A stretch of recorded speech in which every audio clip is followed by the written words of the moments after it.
the song of the forest, the sound of wind and leaves, the rushing of water flowing over the stones, every small creature that breathes. Hear the birds sing as they play with the wind, up in the branches so high. No, if we don't change the way that we're living, all of this beauty must die.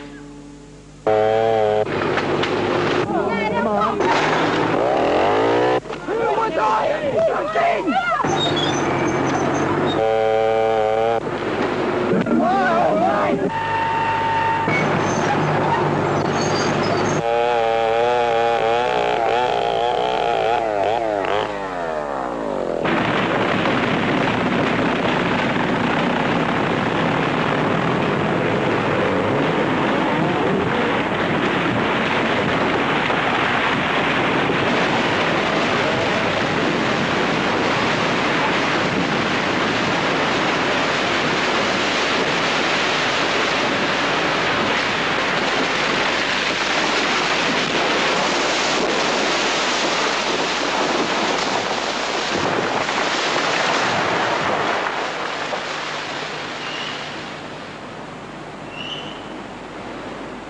The story of Terania Creek is essentially the story of rainforests everywhere.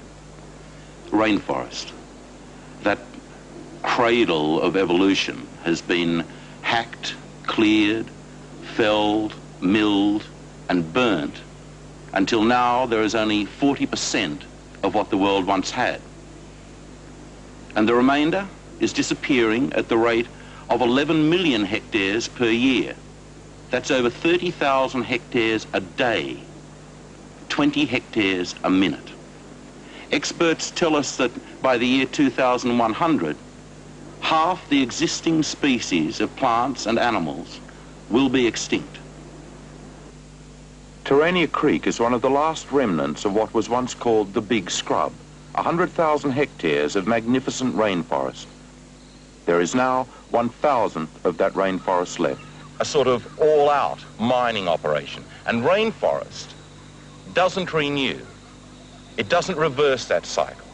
And if you disturb it enough, it begins an internal breakdown that eventually is irreversible and complete.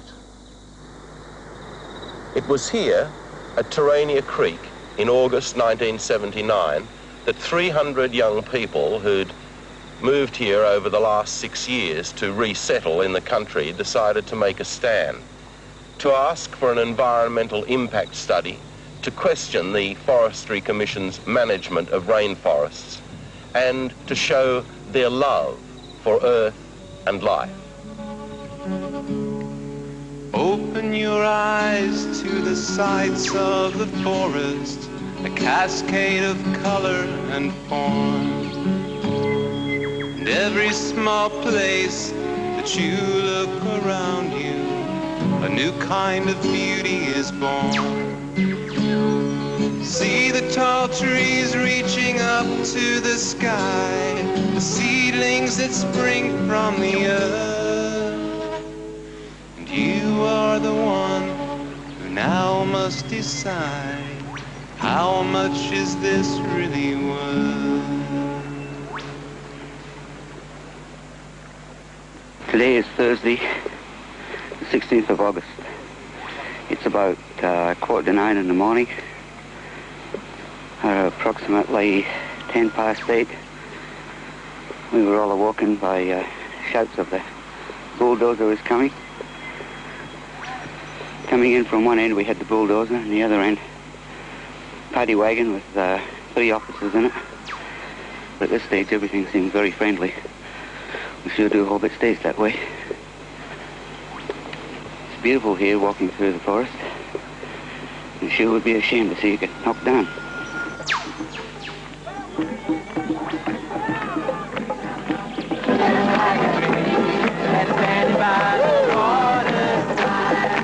We shall not be moved.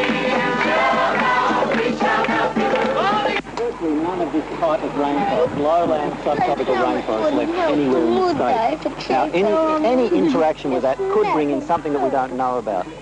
And all we say is the study should be carried out before it's done, so that we've got some idea what we're doing before we do it. We shall not be moved. I got the radio on. We shall not be moved. We shall not be moved. Just like the tree.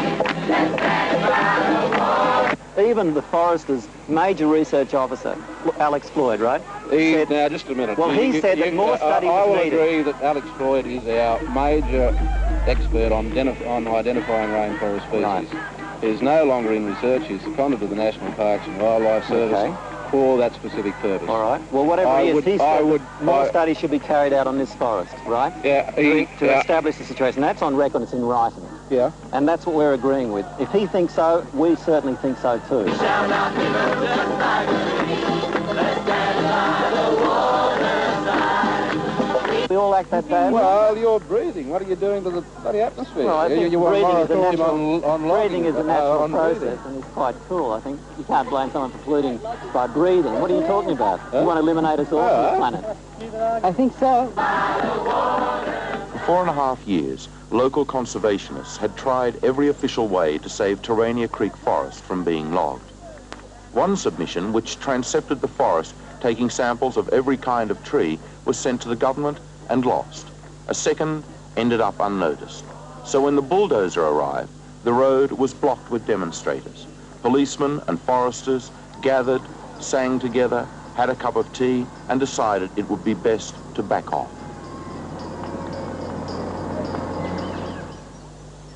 The first step in the logging operation at Terania Creek was to bulldoze a road and snigging tracks starting at Mackay's Road and Terania Creek Road, extending up the middle of the virgin rainforest. 200- and 300-year-old brush box and blackbutt trees were to be cut out of the buffer zones on each side, dragged to logging camps, then taken back down the road by timberjinker. On Friday, the 17th of August, protesters again set up their blockade and waited in a camp that had been set up on the edge of the forest.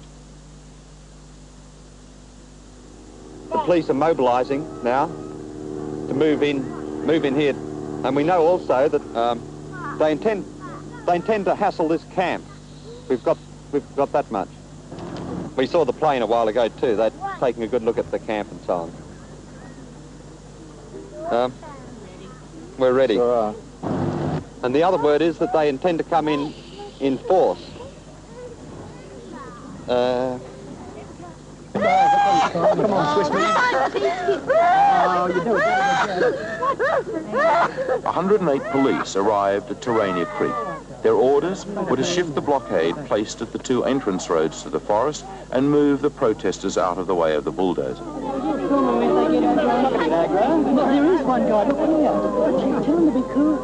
Politicians had been generally non-committal about Terania. If they backed the loggers, then they were against their own environmental guidelines. If they backed the conservationists, the loggers would cry unemployment. Despite the fact that the issue was to be discussed the following Tuesday in a cabinet meeting, the police had been ordered to come in early, presumably to frighten the demonstrators home.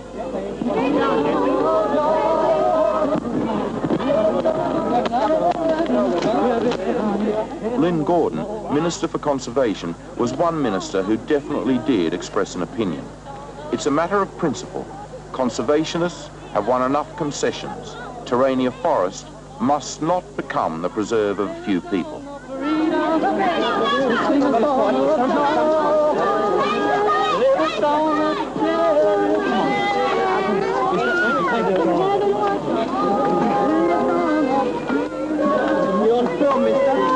I hope every camera in the world finds you on now. Taking a breath. Come on, come on, come on. Here we go. Sing a song of freedom. Sing a song of joy. Sing a song of sharing.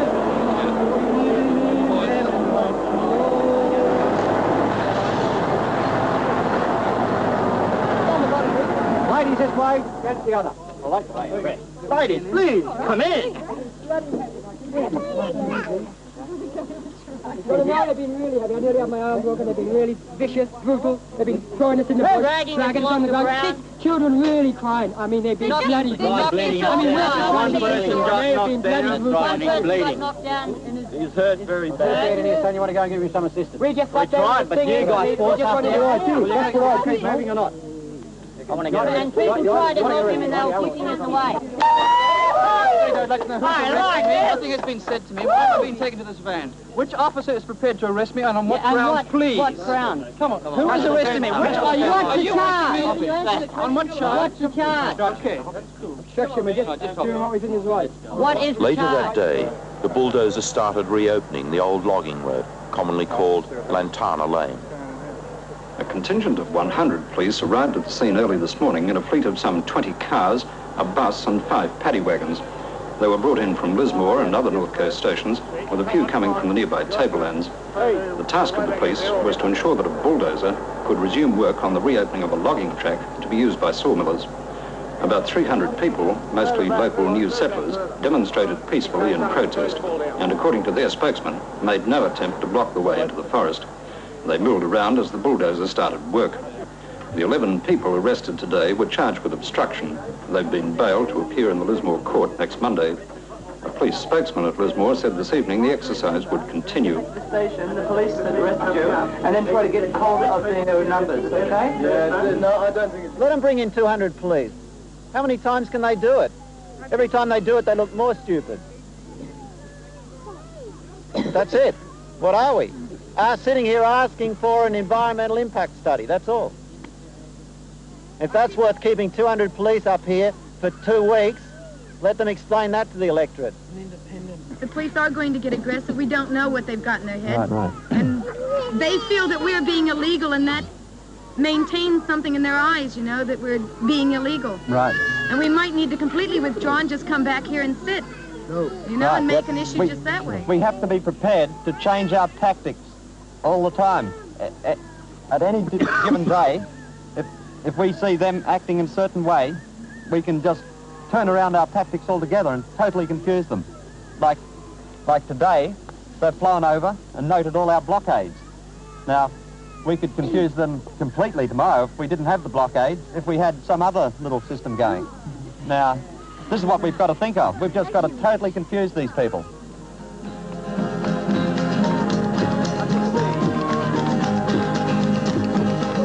Oh, Mr. Man, don't you understand? There's so little love left unspoiled. We know not so far if we can heal this scar left behind from our selfish toil. Let's all go down to the forest.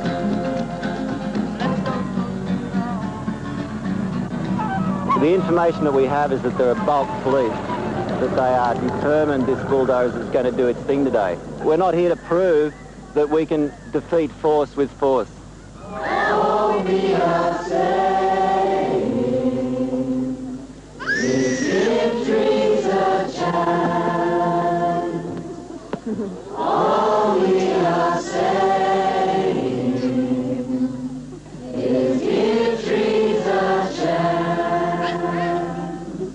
All we are saying is give trees a chance. All we are saying is give trees a chance.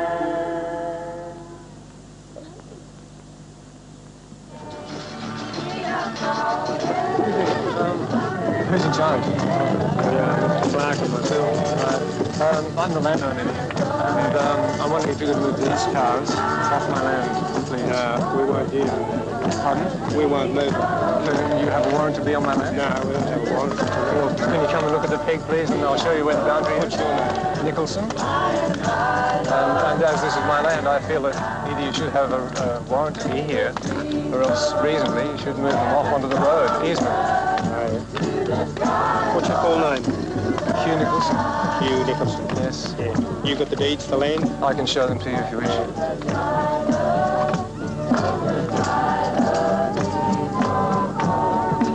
Are you not prepared to move them? see what Clark says.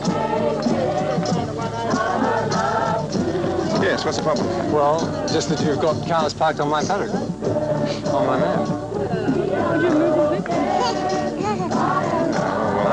we'll have to think about that. Well, would you please think about it? We'll consider it. Yeah. When can I expect an answer? Oh, shortly. Okay, I'll wait.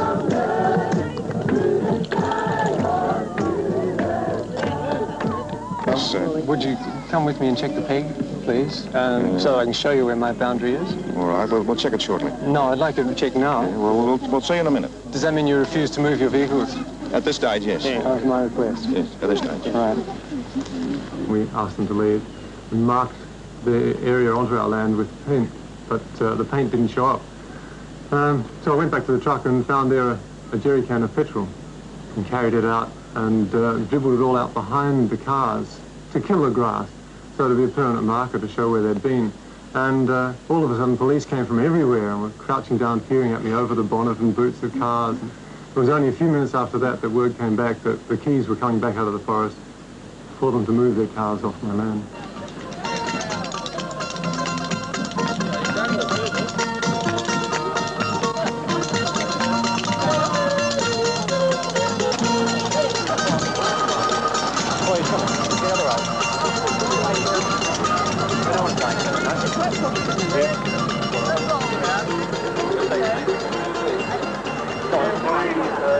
It's got to keep coming after one, sorry. Come on, move it on. Move her out of the road.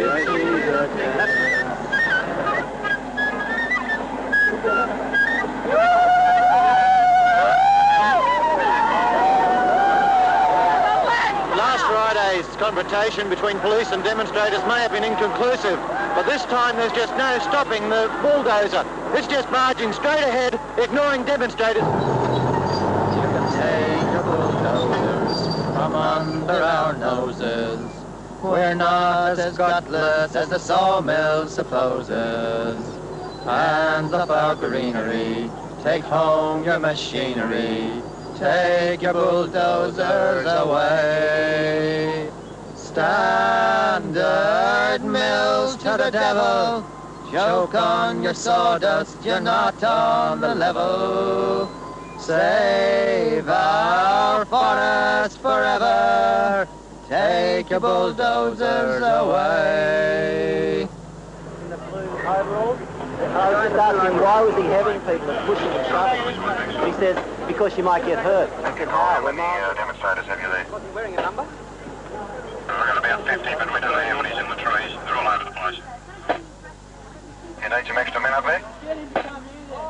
Yes, we did recommend I'll stand here, you get him to touch Yeah, me. Can I have a word with you for a minute, Brody, sir? No, I'm afraid I can't make any comment. We want to know why none of your officers here are wearing numbers, sir. No comment? Do you not have a comment on this question?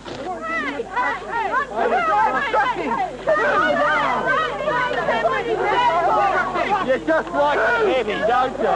It's like space and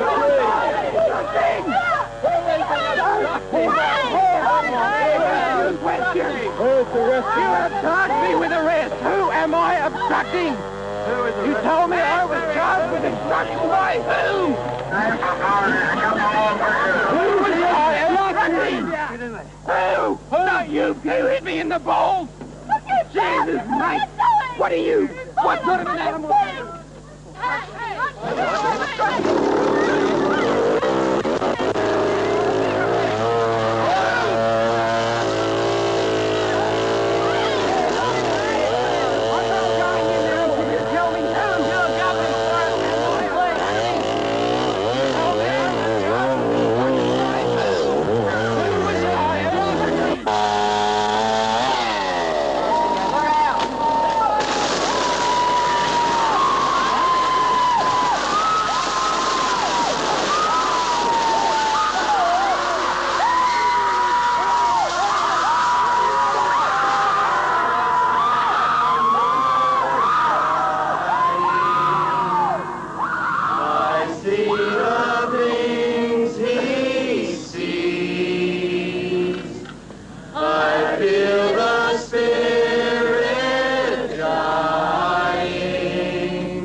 not logging the rainforest. That's where it's a big wash, you see, because we're concerned about the damage they do in going through the rainforest and then taking the buffer areas around it.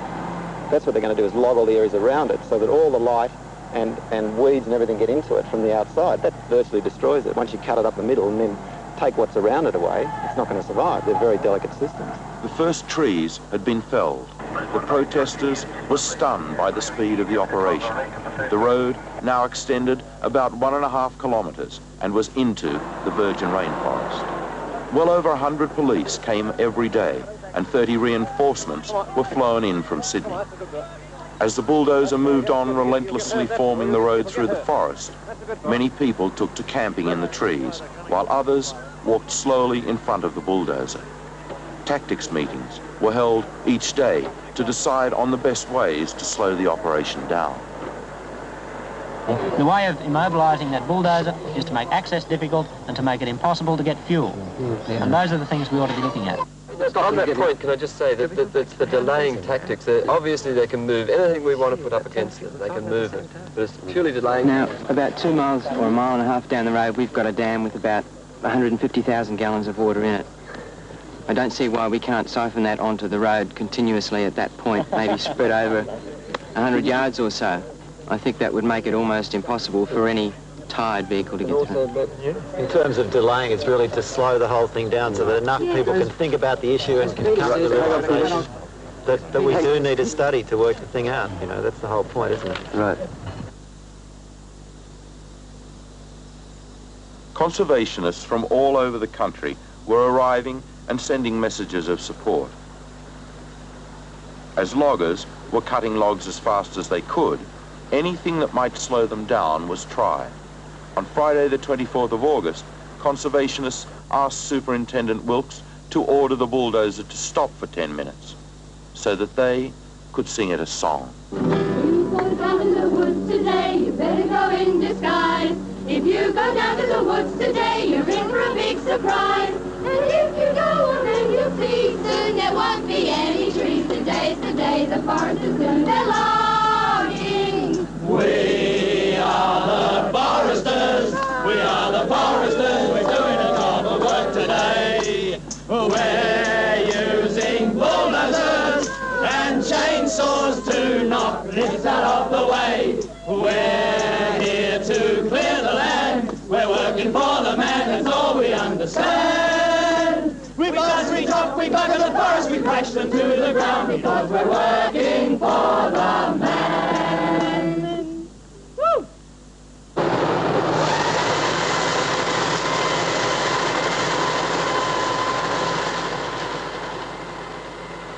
The Terania Creek logging dispute was now well into the second week. The bill for the police guard was now approximately $200,000. A 1,500 square metre logging bay had been carved out of the rainforest, and people had become very emotional about the damage caused from snigging the logs to the dump. Well, Dudley, yesterday we spoke and you hoped this wouldn't happen. It has happened, and your feelings? Well, we're very sad to see this going ahead. We're seeing what we've said would happen if they came into this type of rainforest, this type of country to do this. Massive destruction to take a few logs. You know, we can't see that it's justified. Well, it's certainly chopped the forest about, hasn't it? It sure has. This is one of the big problems is it's quite deceptive the way it's described, and they talk about selective logging. It sounds quite nice and genteel. In other words, they take, say, 50% of all the...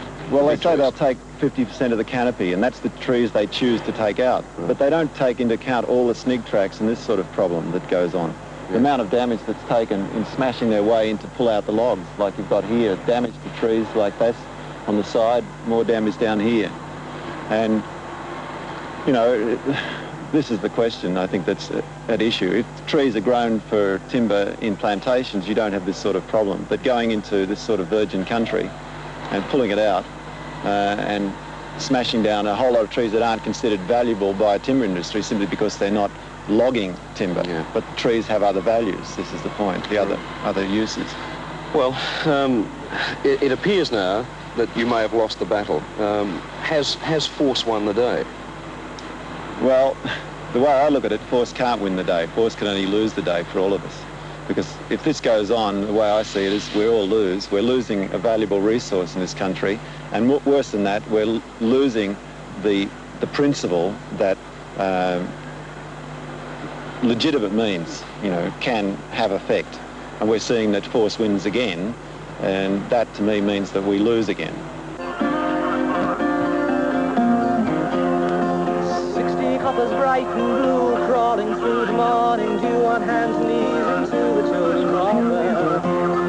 Polished metal black boot men stamping through the Faeries Glen, cursing as they cross the singing water. And you tell me that the sun will shine today, na na na, you better pick up your love and hide it away.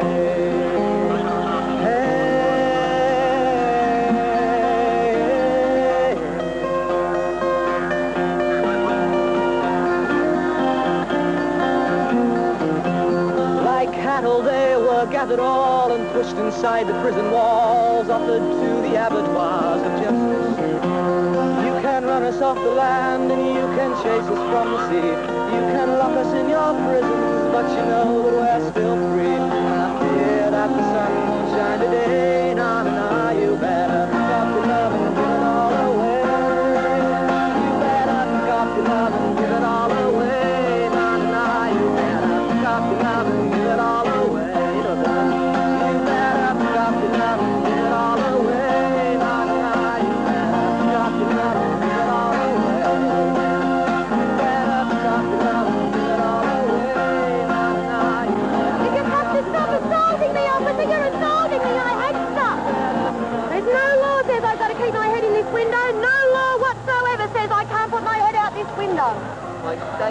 You should go for a walk in there, officer. It'll blow your mind. It's beautiful. It's absolutely beautiful in there.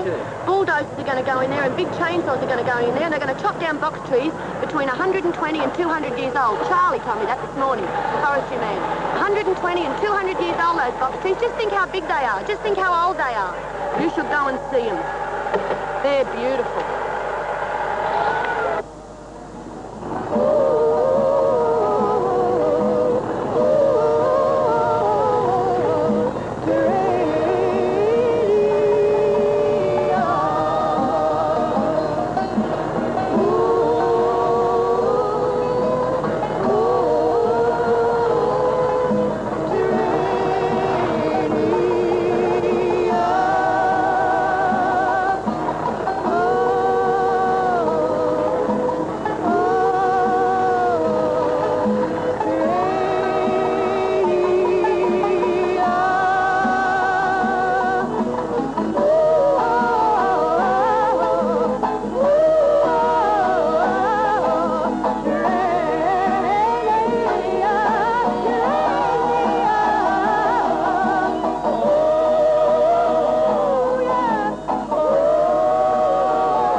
The situation was not always one of tension.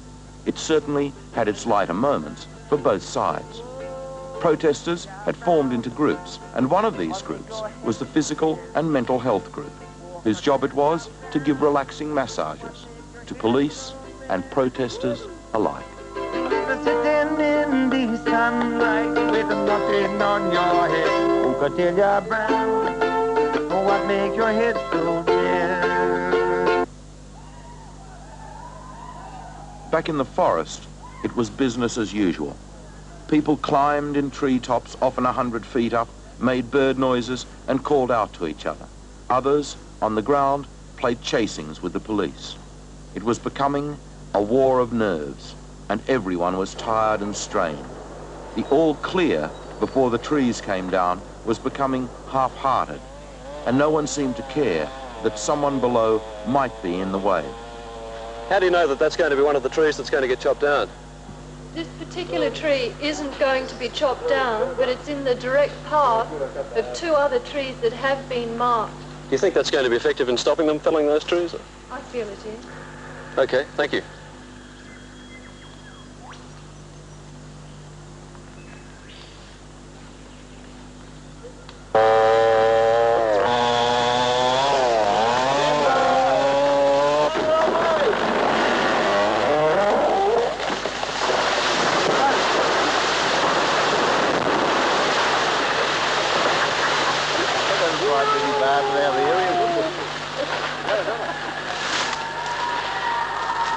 How many did we get?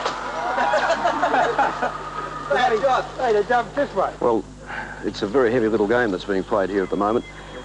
Before that tree fell, it was quite obvious that there were people down in that area, but the tree fell anyway. Now, they'd cut it part way through, and there was nothing they could do to stop it. But even so, there were people down in that area when that tree fell. And for God's sake, I hope none of them were under it.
Fine way to run a country.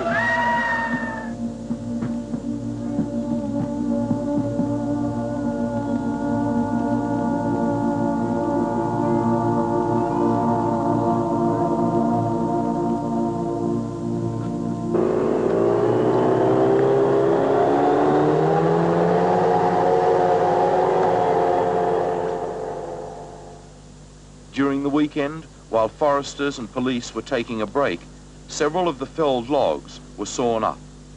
The protesters were very disheartened. For over 2 weeks, with more than 100 police, there had been no violence, and the protesters had won a great deal of respect. Now, everyone felt tense and nervous of police retaliation.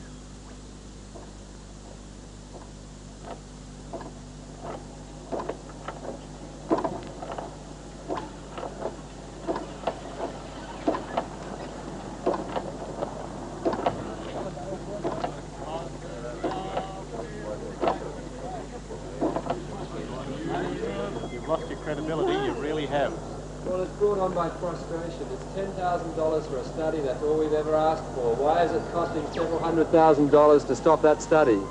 That's just brought on by frustration, Ron. You must understand that that's an entitlement to us. Then, forgetting a police point of view, because it doesn't affect us, from a citizen point of view, there's just no excuse for it. You can't, it's unacceptable. Well, Ron, and it's being ignored. And it's up to those people. Yeah, it's been totally ignored. Ron, it's been ignored. The Forestry Department's own scientists said it should be studied. Now, It's been run by big business, you know. They rip off the country. They've ruined it. There's nothing left. What I'm saying, in the eyes of John Citizen, you must have lost your credibility. No. Oh. What's going to happen from here now? It's a stalemate, so to speak. You can't get in and cut timber. The timber that's been cut has been damaged. What's going to happen? Well, I think it's, as I see it, the issue is whether the will of the state government's going to prevail or the will of the people of Terania Creek. It's, in effect, these people have taken on the state government. Scientific, Aboriginal and conservation groups with memberships totaling well over 100,000 people had come out in support of the protesters at Terania Creek. A rally held at the campsite on Sunday the 2nd of September saw a roll-up of 2,000 who'd come out to show their support. The pressure from the general public made the logging of Terania Creek a national issue that the government could no longer avoid. A further cabinet meeting again discussed what to do about Terania Creek. The outcome was relayed to the camp. Well, the word is that a committee is coming up here to investigate it, because there was about 4 that didn't want to vote on the cabinet. They were sitting on the fence, and we had apparently about even numbers either other way, and they didn't want to vote on it until they'd seen the situation and talked to everybody up here. So they're coming up to have a look at it. probably the end of this week sometime.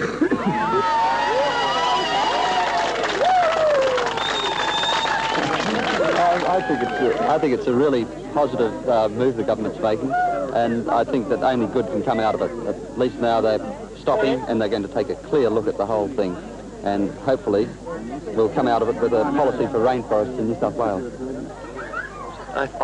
What do I think about it all? I think it's fantastic. We've won, I think, and I think the whole community's won. You know, it's the people have won.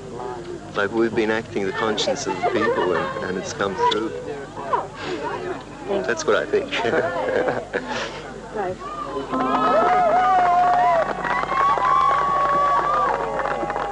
The State Cabinet was still very divided on the issue, but decided to send a subcommittee of 6 ministers to inspect Terania Forest. On Sunday, the 16th of September, 70 conservationists turned up at Casino Airport to sing their song of welcome.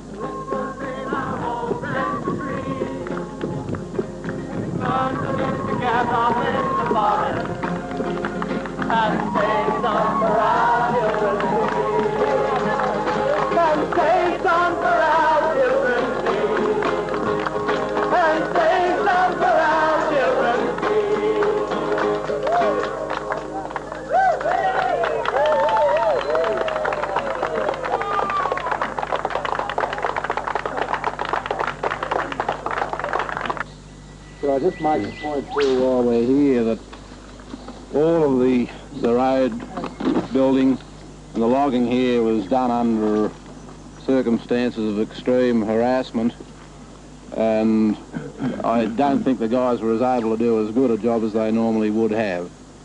To me, it's a magnificent, unique rainforest. Actually, I think it's a pretty professional job. I reckon the amount of damage done by the falling of this tree is negligible. What did they tell us how old the logs were, the trees that were taken out here? What age would they be, roughly? Between what? Yesterday, 200, 300 years old. 2 to 300. The Cabinet still could not come to a decision. Caucus decided to send a further 12 backbenchers to inspect Terania Creek. On Sunday, the 23rd of September, 300 pro-logging demonstrators turned up at Casino Airport to give their welcome. We want jobs! We want jobs! We want a government that sticks for its decisions. Of course I do! We want jobs! We want jobs! Of course we do! This whole thing is not an employment issue. We know it's only going to take about 6 months to log Terania Creek, and we know that the timber industry on the north coast is looking pretty grim. So the only option we've got left at the moment is to start employing people in reforestation. Anyone with half an eye can see that there's been cutting in this whole northern area going on much faster than the growth rate for years. And no, this is so. And timber is running out. So you're talking of a timescale of thousands of years. And, man came in here, and within, a century, he's knocked all that rainforest out in the lowlands except the bottom of Gibbergunnian for agriculture and for whatever. And for bloody cows, most of it, When will you ever get anything like this again? Or a decent-sized tree? My argument is that the unlogged rainforest should be protected as far as possible, and when you get to a sort of a marginal rainforest type like this, I'd say it shouldn't be touched. After 2 visits by state MPs, it was finally decided to stop the logging operation and give the conservationists their environmental study. Justice Simon Isaacs was appointed to take evidence from interested groups and individuals, giving their opinions on the importance of Terania Creek. Well, to me, Terania Creek forest is incredibly important. I do think of it in world terms that it's important to save all bits of rainforest. But I particularly feel it because I live here and I wake up every morning and see how incredibly beautiful it is. Oh, it's just the most magical place. Whenever you go in there, you go to a different area, you see something new, and even if you go to the same places, they're different somehow. You see new things. It might be a different fungus, but it's every time it's something really special. What have been the feelings of the community? What's happened since? There's been a very drastic response in the community to the whole forest fire. There are a fair few extremists in the Shannon area And the whole feeling in the rural area has really changed. It's very nasty, and they won't even wave to us, which seems to me a very important thing in a rural community, that you wave to people. And there's generally just hatred around on all sides from those people. It's very upsetting for us. Many of the older established residents of the area were confronted by the fact that the new settlers had apparently taken to issue the state government and won their point. They talked of action against the new settlers. An advertised public meeting was held, and speakers included several concerned residents and an officer of the Forestry Commission. People who even looked like new settlers, including an ABC News film crew, were pointed out at the meeting by the organisers and ejected by police. Any advances that we've made so far to try and heal the rift and explain what happened here doesn't seem to make any progress, any headway at all. So I don't see it healing for quite a while. I hope it does. But it's a very major rift in the community at this stage. They've come into the village. They've more or less taken over most of the village. And we just don't think that that should go on. We were people that were born and bred here, and we're not quite happy to be taken over by someone that's just come along. And is that the only thing? Oh, I don't think that's the only thing. No, there's other things. Especially the way they dress, the way they clean themselves. They come down in any condition. Not worried whether they're hurting anyone else. The children are quite naked a lot of times. They've got no clothes, and we're not used to that. So you consider that this whole issue has sparked off a whole... It has definitely sparked off a lot of reaction that would never happen if it had went along and the government had made a decision and stuck to it in the first place. Yeah. Well, it's a very important matter to me. I think it's an important matter to millions of Australians, that we don't waste our heritage, that we don't unnecessarily crop trees. Once it's down, it's down and gone for this and future generations.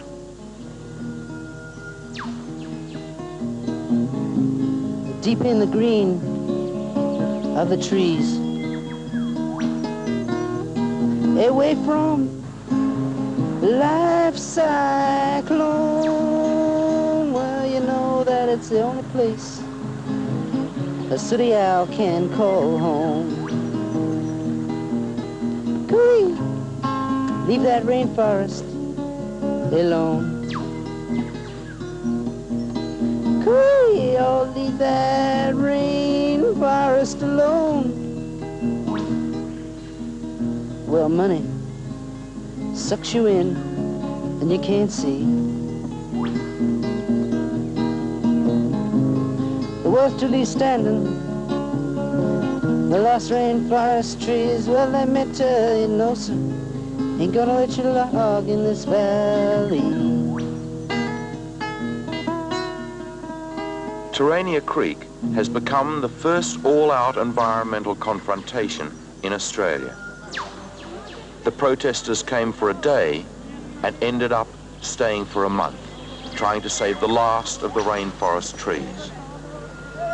Out of this protest has come an environmental inquiry, a desire for a rainforest preservation policy, and serious doubt that the Forestry Commission is able to evaluate and manage the nation's forests for our children to appreciate. Also, a desire to see the government implement a heritage policy which would protect these rare and precious environmental remnants, and as well start a massive reforestation project, which it is thought would employ approximately 5,000 people on the north coast alone. Australia has destroyed more of her rainforest than any other country in the world. There has been too much destruction. There is now an urgent need to preserve and to take great care of the few ancient, isolated pockets of rainforest that remain. All we are saying is the trees are giant. All we are saying is the trees are giant. All we are saying give the trees a chance.